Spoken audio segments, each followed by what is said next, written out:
Are you polishing brass on the Titanic? Are you spit shining a turd? Are you lying on something that is complete and utter trash and falling apart? This is the Warrior Podcast, episode 196. And let's talk about how we need this problem. And that problem is brokenness. See, Jesus on the Sermon on the Mount in Matthew 5:3 kicks off the whole thing with telling people, "Blessed are those who are poor in spirit, for theirs is the kingdom of heaven." Now, to this crowd he was speaking to, which was huge, large, to have a gathering to hear a unknown preacher, to hear anybody really, I would assume that the majority of his listeners were financially poor. I mean, like really, really poor. So I don't think we even have a concept of how poor. I mean, maybe if we go to really third world countries, indignant. I don't what's that word. Anyway, you get it. Sometimes my brain don't work. But really, really poor countries, we might have an idea of the poverty level. So to hear the word being poor and being blessed to them was like, what? How does that work? Especially to say a Jewish audience who in that mind was like blessings come in forms of financial prosperity. Some of those that are the most blessed are the most wealthy.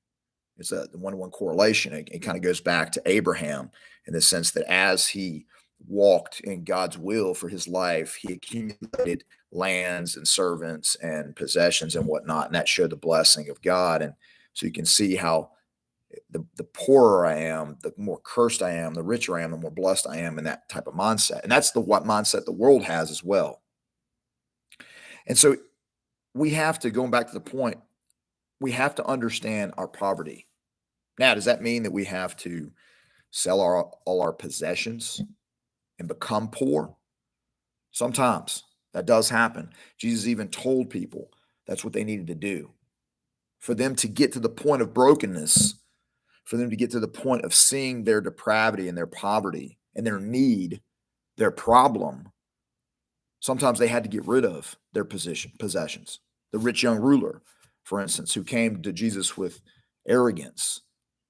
He really did. It came in the form of humility, but really it was arrogance when he said, "What must I do to inherit eternal life?"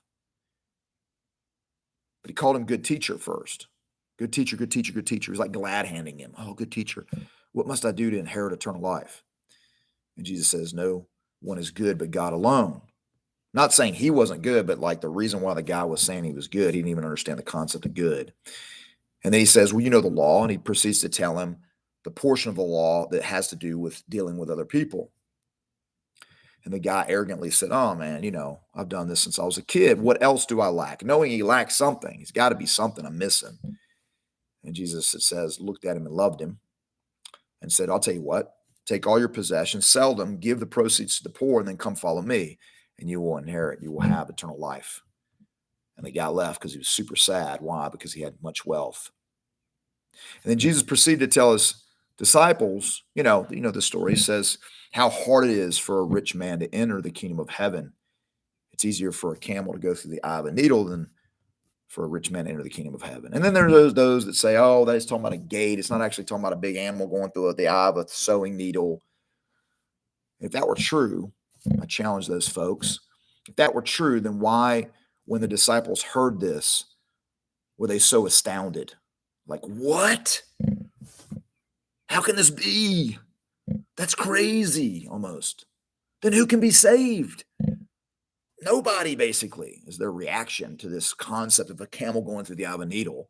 If it's something that's possible, then why were they so reacting as if it was impossible? Nobody ever talks about that. Those weirdos. Sorry, I'm being funny. But yeah, I digress. So, and Jesus says, "Well, with man it's impossible. With God, all things possible." So here's my point. I've seen in my life and in others, those that want to follow Christ if they try to do it without starting from a place of brokenness, of really being impoverished, poor in spirit, then they end up failing. It's almost like Jesus and the gospel uh, and faith become an accessory to what they already have going on.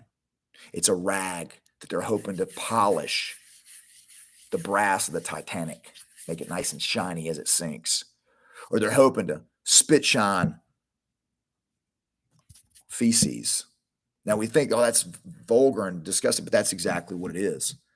See, Jesus is not a rag that he's going to polish brass on the Titanic or polish feces. Those have to be abandoned. They have to see them for what they are, that you're on a sinking ship or that you're actually valuing something that, what are you doing, is nuts. That people would accuse people of being mentally ill if they did something like that. That's the brokenness we have to come to him with, and seeing our life apart from him, being all in as that. That is the problem that we need. And in that, we come to him and say, only in you and your ways and your will can I have anything. Can I be anything? It's only in that attitude that we will inherit or have the kingdom of heaven, is that spirit of brokenness, that spirit of poverty. And whatever is necessary to get to that point, either you need to bring yourself there or God's going to take you there. Right? We've seen it time and time again that you have to come to that tired of being tired, that moment of just, I'm done. Anything apart from Christ is futility. All right, guys, as always, you're a warrior designed for glory. Remember that, walk in that, and be poor in spirit. As always, like the content, like, share, subscribe to the YouTube channel. I'll continue to put it out. As always, stay in the fight. Peace.